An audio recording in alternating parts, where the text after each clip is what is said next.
The case featured in this episode has been researched using police records, court documents, witness statements, and the news. Listener discretion is advised.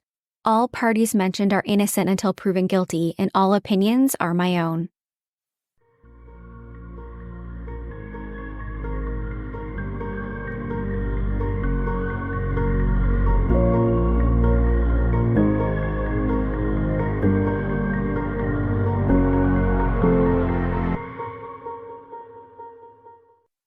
Hey everyone, my name is Nikki Young, and this is Serial Napper, the true crime podcast for naps.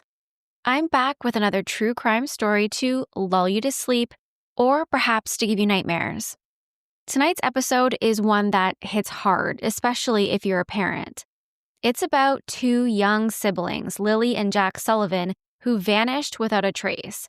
It all began on Friday morning, May 2nd, 2025, so this is real recent. Lilly, who's just 6 years old, and her little brother Jack, only 4, were last seen around 10 a.m. near their home on Gairloch Road in Lansdowne Station, Pictou County. Their mother, Malehya, and stepfather, Daniel, were asleep with their baby in another room. Meanwhile, Lilly and Jack were supposed to be quietly playing by themselves.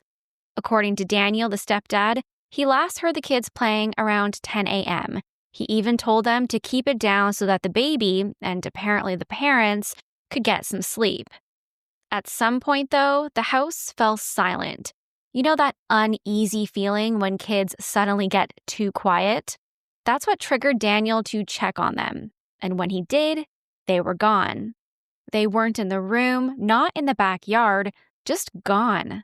The family believes that Lilly and Jack must have slipped out through the sliding door and somehow made their way beyond the fenced yard. Considering how heavily wooded the area is, authorities suspect that the siblings wandered into the forest. But despite a massive search effort, over 150 people, dogs, drones, thermal imaging, and the Nova Scotia Guard, there's still no sign of them. But as more time passes, questions are starting to arise. Some people are finding the circumstances surrounding the children's disappearance suspicious. How could two young kids slip out unnoticed in the middle of the morning? Why were the parents asleep while the kids were left unsupervised? And how likely is it that two little ones could make it so far into the dense forest without leaving any trace? This is a developing story, and the details seem to be changing by the day. So, dim the lights, put your phone down, and listen as I explore the circumstances and discuss why some are questioning whether this really was just a case of wandering off, or if something more sinister could be at play. So, let's jump right in. Before we dive deeper into the investigation, let's take a moment to talk about who Lilly and Jack are. Not just as missing kids, but as individuals. Sometimes when these stories hit the news, it's easy to get wrapped up in the mystery and forget that these are real people, real families, and real little lives that are suddenly missing. If you've seen the photos, you know that these kids, they're just adorable. They've got these big gap-toothed grins, and every photo that I've seen of them, they appear to be happy and healthy little ones. Daniel Martel, Lilly and Jack's stepfather, described them as, quote, awesome kids. Jack is just 4 years old and has this endless curiosity about the world. He's really into bugs and dinosaurs, always exploring and trying to learn more about the little creatures that he finds. Lilly, who's 6, definitely leans more towards what Daniel calls girly things. So dolls, sparkles, that kind of thing. But she's also never too far behind her little brother. If Jack's out hunting for beetles, well, you can bet Lily's right there with him. Daniel says that they're really like best friends, not just siblings. They're extremely close. Lilly and Jack are members of the Spike-Nakatik First Nation, and they attend Salt Springs Elementary. Lilly in primary and Jack in pre-primary. Both of them are believed to be on the autism spectrum, though they've never been officially diagnosed. Their parents describe them as incredibly friendly, always eager to chat with anyone that they meet. They just don't really have that natural fear of strangers that most kids do, which in this situation is a really concerning detail. Now, let's talk about the family dynamics. Malehya Brooks Murray, Lilly and Jack's mom, moved into Daniel's home about 2 years ago. She's a stay-at-home mom, while Daniel works at a local sawmill. Lately, though, work has slowed down, and Daniel was home on Friday when the kids went missing. Malehya and Daniel have been together for around 3 years, and they share one youngest child, a baby named Meadow, who was also at home during the disappearance. I haven't seen any information released publicly about Lilly and Jack's bio dad, but it doesn't look like he's in the picture. Lansdowne Station, where the family lives, is a small, rural community tucked away in Pictou County, Nova Scotia. It's one of those quiet, out-of-the-way places surrounded by thick forests, rolling hills, and the occasional lake. The whole area has this kind of rugged, natural beauty, but it's also pretty isolated. Homes are scattered along winding country roads with lots of space and wilderness in between. It's peaceful, but also the kind of place where if someone goes missing, it's tough to know where to start looking. There's only around 100 residents who live in this area, and the majority of them are related and have lived there for multiple generations. So it's an everyone knows everyone else kind of community. Now, I've read a lot of comments about the condition of their home and the property because of the photos that have been taken and posted online. They show a trailer that is in a bit of disarray. There's clutter all around the outside of the home, old toys, wood piles, garbage, that kind of thing, leading many to wonder what the condition of the inside of the home must look like. Not to get too personal here, but this is how a lot of people from the area live. I should know. I've lived in that area before. I have lots of family members who live in that area. They live simple lives with little means of income, and it's just different from the suburban homes that you might see in larger cities or more middle-class neighborhoods. I have many family members from the East Coast who live in homes that look exactly like this, but they are homes that are filled with love, so it's important to not judge a book by its cover. Daniel's mom, she lives on the same property, and she stays in a kind of run-down camper that sits overlooking the fenced-in backyard, the spot where the parents think that the kids must have slipped out and wandered off. It's important to understand the environment that Lilly and Jack were growing up in. A blended family, a quiet rural area surrounded by dense forests, and a household that was going through a bit of a lull with work being slow. On the surface, it seems like a pretty typical family, just trying to get by and raise their kids. But the way things unfolded that morning has some people questioning whether there might be more to this story. Now let's talk about the days leading up to Lilly and Jack's disappearance, because sometimes it's the small details in the timeline that can shed some light on what really happened. On Tuesday, April 29th, the kids had a pretty typical day.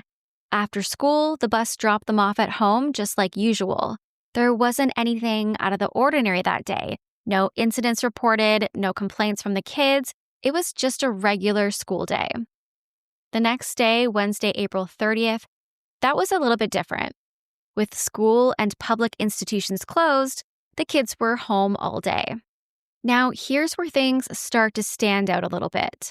According to Daniel, the stepdad, neither Lilly nor Jack went to school on Thursday or Friday before they disappeared. Apparently, Lilly had a cough, so both of the kids stayed home. Again, nothing seems particularly strange about that. Lots of kids get colds at this time of year. But keeping them both home for 2 days in a row, especially when Jack wasn't reported as being sick, it does raise a little bit of a question mark. It's not something that I would typically do, but that doesn't necessarily mean anything nefarious. Still, it's important to point out. Then, of course, we get to Friday, May 2nd, the day the two kids disappeared. Looking at these few days, it feels like a bit of a puzzle. There's a gap where they were home for several days in a row, Wednesday because of the holiday, and then Thursday and Friday because of Lily's cough. The family says that they kept the kids home as a precaution, but some people are questioning whether something else might have been going on. I'm not going to speculate on that, but I wanted to make sure that we laid out the timeline. Now, let's talk about that Friday morning when Lilly and Jack vanished. This is where the story gets to be a little bit tangled, and honestly, it's left a lot of people scratching their heads. According to Daniel, the stepdad, it was a pretty typical morning.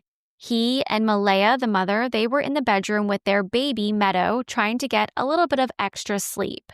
It was around 10 a.m., and the older kids, Lilly and Jack, they were playing in the other room. Daniel says he heard them being a little noisy, so he told them to quiet down so that the baby could keep sleeping, and apparently so that they could catch a few more winks too. Now, here's where it gets tricky. At some point, Daniel says he noticed that it had gotten a bit too quiet. Any parent knows that uneasy feeling when the noise suddenly stops. He decided to check on them, and that's when he realized that they were gone. He looked around the house, he checked the backyard, nothing. Daniel says he immediately hopped in the car and he began driving around the area searching for any sign of the kids. After around 10 minutes or so, he headed back to the house and he began looking for them on foot. In speaking to the Globe and Mail, Daniel says, quote, "Lilly came into the room multiple times. I seen her that morning and Jack was out playing in the kitchen, I'm guessing, and they slid open the back sliding door. It's almost like silent to hear it sliding. They slid it open, the boots were right beside the door, and they proceeded to, I'm guessing, play outside. They must have got out through the back fence and then they were gone. As soon as I seen they were gone, immediately jumped in the car and did all the dirt roads, all the culverts, checked over the rivers and streams. As soon as I got home, 10 minutes later, I headed out on foot." The parents believe that Lilly and Jack must have somehow opened the sliding door in the room that they were playing in and then slipped out. Even though the backyard is fenced, Daniel thinks that the kids managed to get out of the yard as well. He says that he heard them playing at around 10 a.m., but by the time he actually went to check on them, they could have already been gone for as many as 20 minutes. Now, I'm really trying not to sound judgmental here, but I have to admit, this is where my mind hits a bit of a wall. It's 10 in the morning. Besides the baby, there are 2 other young kids in the house who need breakfast and supervision, just some adult presence. So why were both parents still in bed? I get that life can be exhausting, especially with a baby, but it's tough not to feel a little bit uneasy about that detail. And then here's Malehya, the mom's version of events. Her statement to the police added another layer of confusion. She said, quote, "They were outside playing, but we weren't aware of it at the time. And the next thing we knew, it was quiet." So were they inside or outside when they wandered off? Were they playing quietly in the other room like Daniel said, or were they already outside when things went quiet? Once it was clear that Lilly and Jack were missing, the search efforts kicked into high gear. On May 2nd, the Pictou County District RCMP officially reported 6-year-old Lilly Sullivan and 4-year-old Jack Sullivan missing from their rural home. Right away, they issued a vulnerable missing persons advisory for Pictou County, urging the public to keep an eye out. The RCMP released descriptions to help people know what to look for. Lilly has shoulder-length light brown hair with bangs. At the time of her disappearance, she might have been wearing a pink sweater, pink pants, and pink boots. There's also a chance that she took her white backpack with her, though that's not confirmed. Jack, on the other hand, has short blondish hair, and he was possibly dressed in a brown shirt and pants, as well as a pull-up diaper and blue dinosaur boots. The fact that both sets of boots are missing from the house leads the parents to believe that the kids must have put them on before they left. Authorities believe that Lilly and Jack may have wandered into the dense forest surrounding their home. Immediately, they pulled together a massive search effort. Over 150 people joined in, including dog teams, drones equipped with thermal imaging, and even the Nova Scotia Guard. But the area around Lansdowne Station, it's heavily wooded and sprawling. It's not just a small patch of trees. It's dense, it's rugged terrain that's incredibly tough to navigate. Add on top of that the weather has not been great. It's been raining and chilly. Despite the exhaustive efforts and all the advanced technology involved, there has been no sign of the children. And while the search was in full swing, the public was left wondering, why wasn't an Amber Alert issued? So many people pleaded for it, especially the family, fearing that maybe the kids hadn't wandered off at all, but maybe they had been taken. So here's the thing. It's important to understand that there's no evidence of an abduction. Authorities have been very clear about that. An Amber Alert has strict criteria, and without any signs pointing to a kidnapping, they can't legally issue one. Instead, they put out a vulnerable persons alert and a broadcast intrusive alert. These alerts went out to the public to raise awareness and to make sure people in the area were on the lookout. While it's not as high profile as an Amber Alert, it was still a critical step to make sure that the community knew that these two little ones were missing. I know it's frustrating when we see stories like this and feel like there's something more that could be done. But in this case, the lack of an Amber Alert doesn't mean law enforcement isn't taking it seriously. They've been all over this from the very start, but the lack of evidence of an abduction, that's shaped how they've handled the notifications. The reality is, as much as we'd like answers, there just aren't any yet. And that's the most heartbreaking part. We're dealing with a massive area, 2 tiny kids, and no real clues as to where they might be. As the search continues, the community is still holding on to hope. But every hour, every day that passes by without finding Lilly and Jack, it makes it all that much harder. Once the news broke out that Lilly and Jack were missing, emotions ran high, not just in the community, but also within the family itself. By the end of that first day on Friday, tensions had really escalated. Some of Lilly and Jack's mother's relatives, they began openly accusing the stepfather, Daniel Martel, of being involved in the kids' disappearance. According to Daniel, the conflict got so heated that his own mother had to step in. He said, quote, "There was an argument in the yard that day. My mother had to kick some people off the property because they were accusing me of being involved when I'm the only one still here fighting for them. It's sad." By Saturday, May 3rd, things had taken another turn. Authorities put out a notice asking people not to join in on the search efforts. And I get it, when you hear about missing kids, your first instinct is to go out and help look. But the problem is, having untrained people in the search area, that can actually make things worse. And here's why. There are search dogs tracking scents, drones scanning the area from above, and professionals meticulously working in specific patterns. Every extra person wandering around not only risks contaminating the area with scent and broken branches, but it also distracts search and rescue teams, pulling them towards people instead of the missing kids. It's frustrating to be told not to help, but this kind of searching, it's based on science and precision.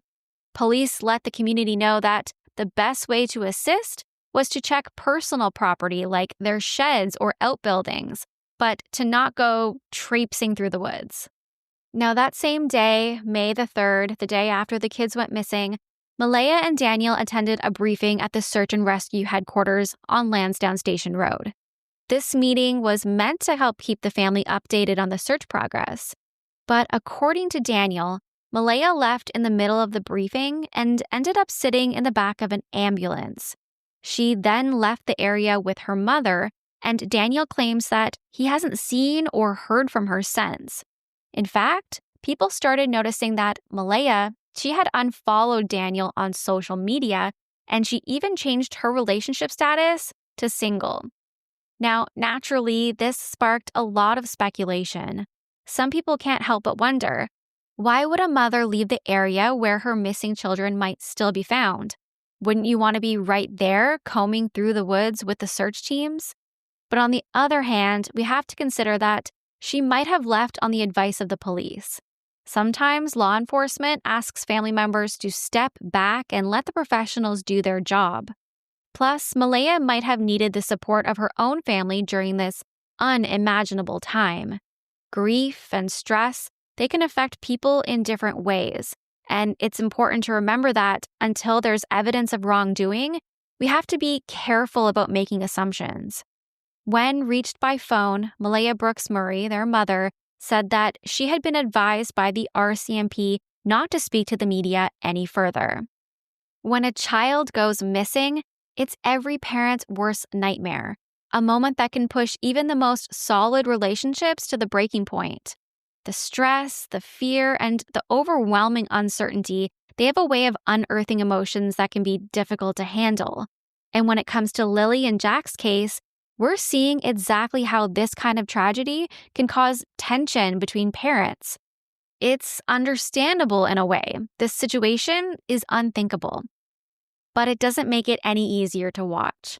For Malehya and Daniel, the pressure of having 2 young children disappear without a trace, it's enough to strain any relationship. They're dealing with grief, confusion, and fear in different ways, and in situations like this, each person reacts differently to the trauma. Imagine the helplessness that Daniel must feel. Not only is he dealing with the disappearance of the kids, but now he's also trying to figure out why his partner has distanced herself. From his perspective, he feels like he's doing everything he can, and yet his relationship is falling apart. And from Malehya's perspective, she's grieving the loss of her children in her own way. And maybe she feels that stepping back from the situation, that's exactly what she needs to do in order to cope. Or perhaps it's out of the advice from the police. Still, while the tension between the two has drawn public attention, the real focus should always be on finding Lilly and Jack and helping their parents get through this horrific ordeal together. As the days passed, the search for Lilly and Jack continued with no sign of the missing children. By now, the search efforts, they've become massive, with about 130 searchers on the ground during the day, along with dozens of support staff. But despite the large-scale operation, there's still been no breakthrough. Daniel Martel, the children's stepfather, he was interviewed by the Pictou County RCMP for hours, trying to help with the investigation. Authorities have made it clear that, as of now, there is no evidence of foul play or abduction. That statement has, of course, been part of the ongoing frustration and confusion for the community. They've been sort of lost on what to do. So what the community did do was rally in a big way, doing everything that they could do to assist. Volunteers have poured in, offering their time to help search the dense woods surrounding the children's home. Local businesses and individuals, they've also chipped in, providing food and logistical support for the teams that are working tirelessly day and night. It's the kind of community spirit you see when tragedy strikes. People wanting to do whatever they can to bring these children back. But it hasn't just been the search that has kept people's minds occupied. It's been the fear that these children could be lost forever. In small communities like this, everyone knows everyone. And Lilly and Jack aren't just missing children. They are neighbors, classmates, and friends. Their disappearance, it's left a deep hole, and you can feel it in the conversations around town. There's just so much sadness surrounding what has happened there. During one of the more recent searches, some items were found. Things that made people question whether they belonged to Lilly or Jack. Children's clothing and a water bottle were discovered, but Daniel quickly stated that these items didn't belong to either of the missing children. This raised a lot of questions about where these items came from and what they might mean. Were they a part of the kids' journey, or did they belong to someone else entirely? The family, desperate for answers, they've urged the RCMP to expand the search outside of Pictou County, even suggesting that the children might have been abducted and taken across provincial borders, possibly even through airports. It was a last-ditch effort to get the investigation to cover more ground, but the RCMP remained firm in their belief that there's no evidence at this point to support an abduction. On May 7th, things took another turn. Officers showed up at the trailer, and they asked Daniel to turn over his phone. Daniel says that he complied and he handed it over without issue. But again, this only added to the growing tension and suspicion. The family, meanwhile, they seem to be retreating into silence. Despite the use of helicopters, drones, infrared imaging, and police dogs, the search for Lilly and Jack, it's continued to yield no confirmed sightings. Now, on May 8th, a friend gave Daniel a ride to the Children's Protective Services office in Stellarton so that he could try to see his 16-month-old daughter. Unfortunately, they wouldn't let him. The next day, during an interview, Daniel explained, "Right now, I'm not allowed to be around Meadow. With the kids missing, CPS wants to keep everything tightly controlled." Now, in situations involving missing children, CPS, Children's Protective Services, they often take precautions to ensure the safety and well-being of any remaining children in the household. In this case, since Lilly and Jack Sullivan are missing, CPS might be limiting contact between Daniel Martel and his daughter Meadow for several reasons. They may want to minimize stress and ensure Meadow is in a stable situation while the family is under scrutiny. Now, after days of intensive searching, the RCMP made a heartbreaking announcement. During a recent briefing, Staff Sergeant Rob McCammon told the public that the search efforts would be scaled back as the likelihood of finding Lilly and Jack alive was now, quote, very low. He explained that given the experts' assessments, the inclement weather, the time that has passed, and the children's young age, the chances of survival were dwindling. And this has marked a grim turning point in the case, as hope has begun to shift from finding them alive to bringing closure to the family. As the investigation into the disappearance of Lilly and Jack continues, one thing has remained clear. Daniel Martel has stated that he's been fully cooperative with investigators. He's offered up everything that he has, including his phone. In fact, Daniel has even gone so far as to request a lie detector test and drug tests, insisting that he wants to do everything possible to move this case forward. He said, quote, "I gave them everything from my phone. I asked for a lie detector test and drug tests. I'm the one trying to move this forward and to give any information that I have." And it's true. He's out there publicly every day talking about his missing stepchildren, trying to help in any way that he can. And he's not alone in this. Law enforcement has received more than 180 tips from the public, each one being carefully followed up on. This is a huge amount of information to sift through, but the fact that people are still coming forward means that there's still hope that something, anything, could help find Lilly and Jack. As part of their investigation, officers have also identified 35 people to have formal interviews with, people who are either in the children's close circle or members of the local community. But so far, despite all these efforts, Jack and Lilly are still missing, and the case remains unsolved. At this point, it is important to note that speculation only serves to make this situation harder. This isn't some TV drama or a mystery to solve for the sake of entertainment. These are real people, a mother, a father, and 2 young children. And now these parents, they're living through the unimaginable. And we have to remember, the most important thing is bringing these babies home. This case, in many ways, it echoes the disappearance of another child from the same region, 3-year-old Dylan Ealer.